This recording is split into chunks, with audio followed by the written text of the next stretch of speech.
अस्सलाम वालेकुम जी, क्या हाल है आप सबका। उम्मीद करता हूँ खैरियत से होंगे, ठीक ठाक होंगे और दुआ है कि आप लोग यूं ही हंसते रहें, मुस्कुराते रहें। दोस्तों, आज की वीडियो में मैं आपको बताऊंगा कि आप घर पे मौजूद जो इस तरह का एक्सटेंशन बोर्ड होता है, जो बिजली का एक्सटेंशन लीड होती है, ये किस तरह से ख़ुद बना सकते हैं, बजाय इससे कि आप इसको बाज़ार से परचेज़ करें। या फिर चाइना का आजकल आपने देखे होंगे एक्सटेंशन बोर्ड्स आ रहे हैं, वो बिल्कुल नाकिस क्वालिटी के होते हैं, उनमें सिल्वर की वायर लगी होती है जो कि कुछ ही अरसे के बाद ख़राब हो जाती है। तो आप ये 3-4 चीज़ें खुद परचेज़ करके आप इसको खुद आसानी से घर बैठे बना सकते हैं। तो मेरे पास ये कुछ पुरानी सॉकेट्स और स्विचेज़, ये बटन पड़े हुए थे, तो मैंने सोचा कि इनको ज़ाया होने से बचाने से बेहतर है कि इनका एक बिजली का बोर्ड, एक एक्सटेंशन लीड बना ली जाए, एक बोर्ड बना लिया जाए। तो मैं आपको स्टेप बाय स्टेप बताता जाऊँगा कि आपने किस तरह से जो है वो इसको बनाना है और उसके लिए आपको कौन-कौन सी चीज़ें चाहिए। तो सबसे पहली चीज़ जो हमें चाहिए दोस्तों, वो है किस तरह का प्लास्टिक का बोर्ड, जो कि आपको किसी भी इलेक्ट्रिकल की जो वायरिंग की दुकानें वगैरह होती हैं वहाँ से मिल जाएगा और ये तकरीबन 40 या 50 रुपए का आपको मिल जाएगा। तो इसके अंदर मैं आपको बताऊँ तो ये 6 होल्स बने हुए हैं, 1, 2, 3, 4, 5, 6, क्योंकि मैंने इसके अंदर 4 सॉकेटें और 2 स्विचेस, 2 बटन लगाने हैं। उसके बाद दोस्तों दूसरे नंबर पे आपको चाहिए होगी एक कॉपर की तार, डुअल कोर केबल, जिसके अंदर इस तरह से जो है वो 2 वायर्स होती हैं, एक केबल है, 2 वायर्स हैं और ये 44-76 इसका साइज़ है, यानी कि 44-76 तार लेनी है और ये आपने याद रखना है कि ये हमेशा कॉपर में लेनी है। अगर आपने ये सिल्वर में ले ली तो फिर आपका जो एक्सटेंशन बोर्ड है वो चंद ही अरसे के बाद ख़राब हो जाएगा। अब ये कैसे पता चलेगा दुकान पे जाके कि आपको ये तार ओरिजिनल कॉपर की है या फिर लोहे की है, सिल्वर की है, क्योंकि आजकल आपको पता है मार्केट में जो है वो किस तरह का मटेरियल आ रहा है। तो अगर आप जानना चाहते हैं कि एक ओरिजिनल कॉपर वायर को कैसे चेक करते हैं, कैसे टेस्ट करते हैं, तो उसके लिए मैंने एक ऑलरेडी वीडियो बनाई हुई है। आप इस जगह के ऊपर जो आई का आइकन है, इसके ऊपर क्लिक करके वो वीडियो देख सकते हैं या फिर इस वीडियो के डिस्क्रिप्शन में भी उसका लिंक है, वहाँ से जाके वो वीडियो देख सकते हैं। उसके बाद दोस्तों हमें चाहिए होंगे इस तरह के बटन्स, जिनको हम स्विचेस भी कहते हैं, सिंगल वे स्विच, और ये मैं 2 इस्तेमाल कर रहा हूँ। और इस तरह की जो है वो सॉकेट चाहिए होंगी, ये जिसमें 2 सुराख होते हैं, इसको सॉकेट कहते हैं और ये मेरे पास 4 हैं। और इसके अलावा इस तार की दूसरी साइड पे लगाने के लिए आपको इस तरह का एक 2 पिन प्लग चाहिए, जिसको लोग शू भी बोलते हैं, वैसे इसका नाम जो है वो प्लग है। और जो टूल्स हम यहाँ पे इस्तेमाल करेंगे वो सिर्फ एक स्क्रू ड्राइवर और एक प्लास अगर आपके पास हो तो आप ये बोर्ड बना सकते हैं, ज़्यादा टूल्स की ज़रूरत आपको नहीं पड़ेगी। अब सबसे पहला स्टेप दोस्तों, सबसे पहला काम हमने ये करना है कि हमने ये जितनी भी हमारे पास ये सॉकेट्स और स्विचेस हैं, इनको इन होल्स के अंदर, इन जगहों के अंदर लगा देना है। और उसकी तरतीब आप अपनी मर्ज़ी से रखेंगे। जैसे मैं यहाँ शुरू में एक बटन लगाना चाह रहा हूँ, उसके साथ एक सॉकेट, फिर एक बटन और आगे 3 सॉकेट्स में जो है वो उस बटन से कंट्रोल करूँगा। तो चलिए मैं आपको बताता हूँ कि आपने किस तरह से लगानी। उसके लिए आपने सबसे पहले ये कर लेना है कि ये जितने भी आपके पास बटन्स हैं, उनके ये जो साइडों पे जो 2-2 नट लगे होते हैं, इसी तरह यहाँ पर भी लगे हुए हैं, इनको आपने सबसे पहले सारों को एक ही बार खोल लेना है, रिमूव कर लेना है। तो ये मैंने सारे नट्स जो हैं वो एक ही साथ उतार दिए हैं, इनको मैं फ़िलहाल यहाँ पे रख लेता हूँ। उसके बाद हमने इन बटनों और सॉकेटों को जो है वो इसके अंदर ऐसे लगा देना है, जैसे मैं आपको बता रहा हूँ। सबसे पहले जो है वो ये मैं स्विच इस जगह के ऊपर लगाना चाह रहा हूँ, तो ये देखें, इसके ये 2 सुराख बने होते हैं, यहाँ पे इस बटन को लगा दिया और इसके साथ हम एक सॉकेट लगा लेंगे। और इनकी डायरेक्शन का जो है वो आपने ख़ास ख्याल रखना है, उल्टे नहीं लगाने। उसके बाद मैं एक और बटन लगा लेता हूँ यहाँ पर और उसके बाद आगे ये 3 सॉकेट्स जो हैं वो तरतीब से इसके साथ लगा लेता हूँ।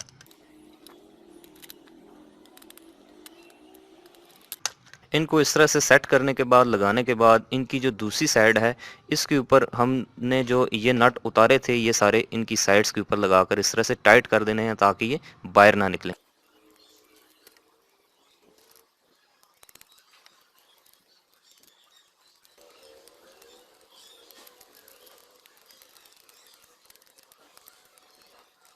तो ये सब करने के बाद दोस्तों अब हमने करनी है इसकी वायरिंग, और उसके लिए हमें चाहिए तार के सिर्फ इतने से 2 पीसेस। और ये दोनों ब्लैक भी हो सकते हैं, दोनों रेड भी हो सकते हैं। आपके पास कोई भी वायर हो, आप उसके साथ इसकी वायरिंग कर सकते हैं। और ये ज़रूरी नहीं होता कि दोनों का जो कलर है वो एक काली हो और दूसरी रेड हो। और इसका ये मतलब भी नहीं है कि अब रेड तार है, सुर्ख तार है, तो इसमें सुर्ख रंग की करंट होगी, और काली है तो इसमें काली रंग की करंट होगी। बल्कि ये सिर्फ आइडेंटिफिकेशन के लिए जो है वो रंगों में इनको तकसीम किया जाता है, इनको कलर्स जो है वो दिए जाते हैं ताकि पता चल जाए कि फेस कौन सा है और न्यूट्रल कौन सा है। फेस के लिए यानी कि गर्म तार के लिए, लाइव के लिए अमूमन रेड कलर इस्तेमाल किया जाता है, और जो ठंडी तार जिसको आप लोग बोलते हैं यानी कि न्यूट्रल वायर, उसके लिए हम काले रंग की जो वायर है उसको हम इस्तेमाल करते हैं, लेकिन इनके अंदर जो कंडक्टर्स हैं ये कॉपर के होते हैं, सेम ही होते हैं। तो अब सबसे पहला स्टेप ये है कि हमने ये जितने भी इनके ऊपर ये देखें स्क्रू लगे हुए हैं, मैंने ऑलरेडी ढीले कर लिए हैं, खोल लिए हैं, तो इन सब को आपने सबसे पहले थोड़ा थोड़ा लूज कर लेना है। मैं आपको बताऊं तो ये बोर्ड जो है वो इस तरह से इसके अंदर लगता है और ये जो वायर है ये इस सुराख से अंदर जाती है। तो सबसे पहले जो है हमने भूलना नहीं है, ये जो वायर है इसको इस होल में से गुजार के उसके बाद जो है हमने वायरिंग स्टार्ट करनी है। इसको होल में से गुजारने के बाद बेहतर ये रहता है कि आप इसको यहाँ पर एक गिठान दे दें। इसका फ़ायदा ये होता है कि अगर कहीं पीछे तार के ऊपर लोड वगैरह पड़े या ये इसको लटकाना पड़े तो उसके बाद ये वायर चूंकि इसके अंदर जो है वो इस स्क्रू के अंदर नीचे लगी होती है तो उसके बाद ये यहाँ से निकलती नहीं है। इन वायर्स को जो है हम थोड़ा थोड़ा सा जो है वो छील लेते। अब दोस्तों सबसे पहला स्टेप, जो सबसे पहला काम आपने करना है वो ये करना है कि ये देखें ये आपके 220 वोल्टेज यहाँ पे आ रहे हैं। जो मेन आपकी जो वायर है इसमें से जो 220 वोल्ट हैं ये इन दो तारों के जरिए आ रहे हैं। एक इसकी जो है वो गर्म तार यानी कि फेज़ और दूसरी न्यूट्रल। तो जो फेज़ वायर है ये आपने हमेशा याद रखना है, यहाँ पे कभी भी गलती नहीं करनी। फेज़ तार हमेशा स्विचेस में लगती है। ये देखें ये दो बटन है जो वाइट कलर के हैं ना, ये वाले ये जो बटन है ये स्विचेस हैं और ये जो ब्लैक वाली हैं ये चारों सॉकेट्स हैं।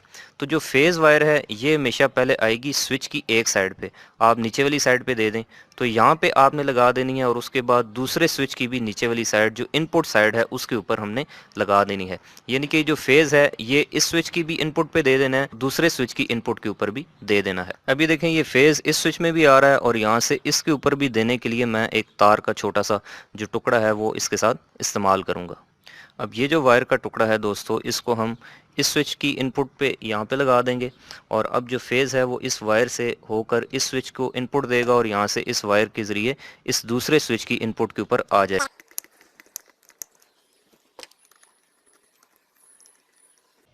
आप यहाँ पर देख सकते हैं कि जो फेज़ वायर है वो हमारी इस स्विच की इनपुट पे आई और यहाँ से दूसरे स्विच की भी इनपुट के ऊपर आ गई। बस ये जो वायर है ये आपने इतनी ही मूव करनी है और इसके साथ ये जो न्यूट्रल वायर है ये हमने इन स्विचेस के अंदर नहीं देनी, याद रखना है। अब दोस्तों मैं आपको बताऊं तो ये जो हमारा फेज़ है, जो सप्लाई का फेज़ है, ये इस स्विच की इनपुट के ऊपर भी आ रहा है नीचे और यहीं से इस वायर के ज़रिए इस दूसरे स्विच की इनपुट के ऊपर भी आ रहा है। अब हमने चूँकि इस सॉकेट को इस बटन से कंट्रोल करना है तो हम यूं करेंगे कि इस स्विच की दूसरी साइड से एक वायर निकाल के इस सॉकेट की एक साइड के ऊपर लगा देंगे। उससे ये होगा कि जैसे ही हम इस बटन को ऑन करेंगे तो उसके बाद ये जो फेज़ है ये इस स्विच के अंदर से होता हुआ उस वायर के ज़रिए इस सॉकेट में आ जाएगा और ये सॉकेट कंट्रोल होगी। और ये जो चारों सॉकेट्स हैं इनकी जो दूसरी साइड है वहाँ पे हमने न्यूट्रल दे देनी है। ये जो सप्लाई की न्यूट्रल है ये डायरेक्टली इन चारों सॉकेट्स की एक एक साइड के ऊपर पहुँचा देनी है।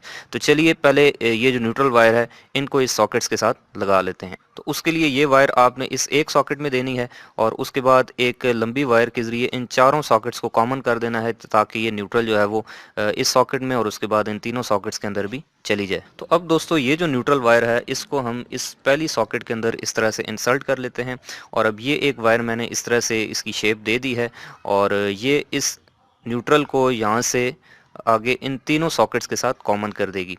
और चूंकि मैं इसको इन तीनों के साथ लगाना चाहता हूं तो मैं इस सारी की इंसुलेशन यहाँ से रिमूव कर।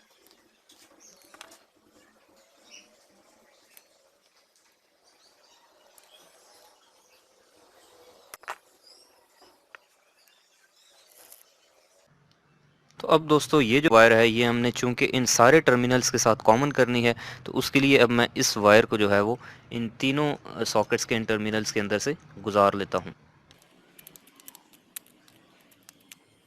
और उसके बाद इन तीनों स्क्रूज के ऊपर से टाइट कर लेते हैं ताकि ये अच्छे से ग्रिप कर ले।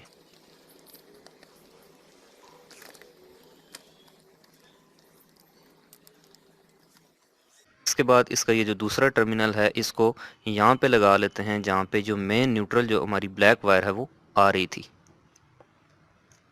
और उसके बाद यहाँ से इसको ऊपर से हम किसी स्क्रू ड्राइवर की मदद से टाइट कर देंगे। तो अब दोस्तों आप यहाँ पर देख सकते हैं कि सबसे पहले जो हमारा फेज़ है वो इस स्विच में आया और यहाँ से हमने इसको दूसरे स्विच की इनपुट के साथ भी कॉमन कर दिया, और जो हमारी मेन न्यूट्रल आ रही है वो इस सॉकेट में भी आ रही है और यहाँ से इस वायर के ज़रिए इन सारी सॉकेट्स में ऑलरेडी हमने पहुँचा दी है, कॉमन कर दी है। अब दोस्तों मैं चाहता हूँ कि मेरा जो पहला बटन है, पहला स्विच है, इससे मैं इस सॉकेट को कंट्रोल करूँ, और जो दूसरा मेरा स्विच है, जो दूसरा बटन है, इससे मैं चाहता हूँ कि इससे जो आगे वाली 3 सॉकेट्स हैं ये तीनों कंट्रोल हों।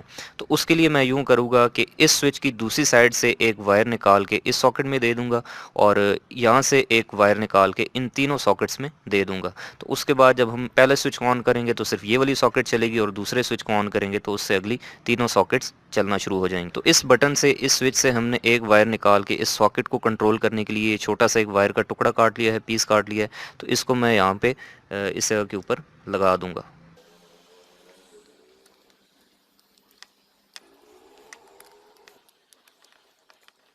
तो अब जिस तरह से दोस्तों हमने इस फेज़ वायर को जो है वो इस बटन से निकाल के इस सॉकेट में पहुंचाया है, तो चूंकि हम इस बटन से, इस स्विच से इन तीनों सॉकेट्स को कंट्रोल करना चाहते हैं, तो इससे निकाल के अब ये वाली जो वायर है इसको यहाँ से निकाल के इन तीनों सॉकेट्स के साथ हम शॉर्ट कर देंगे।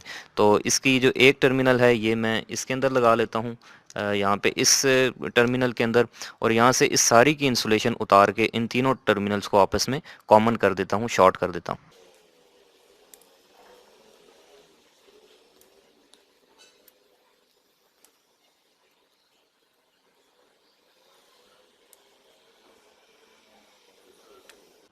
तो अब सबसे पहले ये जो वायर है दोस्तों, इसको हम यहाँ से एक टर्मिनल से निकाल के उसके बाद इन सारे टर्मिनल्स को जो है वो आपस में कॉमन कर लेते हैं। तो ये देखें कि आप यहाँ से ये वायर डल चुकी है और उसके बाद हम यहाँ से इन स्क्रूज को टाइट कर लेते हैं ताकि ये अच्छे से ग्रिप कर।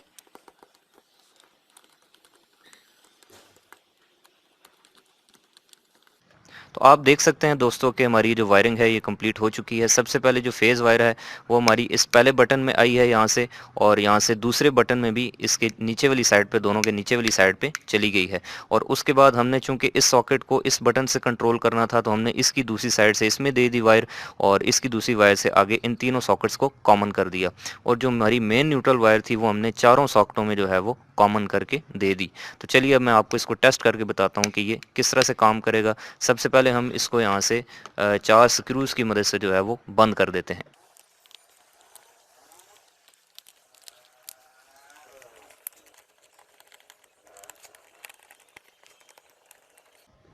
और अब जो हमारी एक्सटेंशन लीड की, इस बोर्ड की जो तार है, इसके आगे हमने ये जो प्लग है ये लगाना है। तो इसका बड़ा आसान सा तरीका है। उसके लिए आपको इस स्क्रू को जो है वो सबसे पहले ऐसे ओपन करना पड़ेगा। ओपन करने के बाद आपको इसमें से जो है वो कुछ इस तरह की चीज़ जो है वो बरामद होगी। तो सबसे पहले आपने ये करना है कि इसकी ये जो प्लास्टिक बॉडी है, जो कवर है, इसको आपने इसमें से गुजार लेना है। और उसके बाद ये जो दोनों इसके स्क्रू बने हुए हैं इनको थोड़ा थोड़ा लूज़ करके उसके बाद इन दोनों वायर्स को किसी भी तरतीब के साथ आपने इन दोनों के अंदर लगा देना।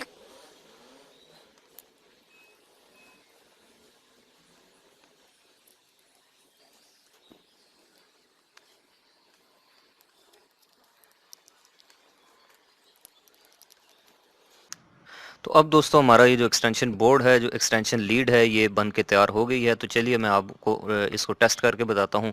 इसकी ये जो तार है ये हमने मेन सप्लाई में लगा दिया और ये मेरे पास एक होल्डर में बल्ब लगा हुआ है। तो इसको मैं बारी बारी आपको सारी सॉकेट्स के अंदर लगा के चेक कराता हूँ कि ये काम कर रहा है या फिर नहीं। और जैसे ही हम ये देखें इस बटन को ऑन करते हैं तो ये देखें लैंप रोशन हो गया है। तो इसका मतलब है कि ये हमारी जो एक्सटेंशन बोर्ड है ये ठीक बनी है। इसी तरह यहाँ से किसी एक सॉकेट में लगा देते हैं, जैसे इसमें लगा देते हैं, और अब इस बटन को ऑन करते हैं तो देखें कि आप ये बल्ब रोशन हो रहा है। तो इसका मतलब है कि ये एक्सटेंशन बोर्ड बिल्कुल ठीक है, सॉकेट्स सही से काम कर रही हैं।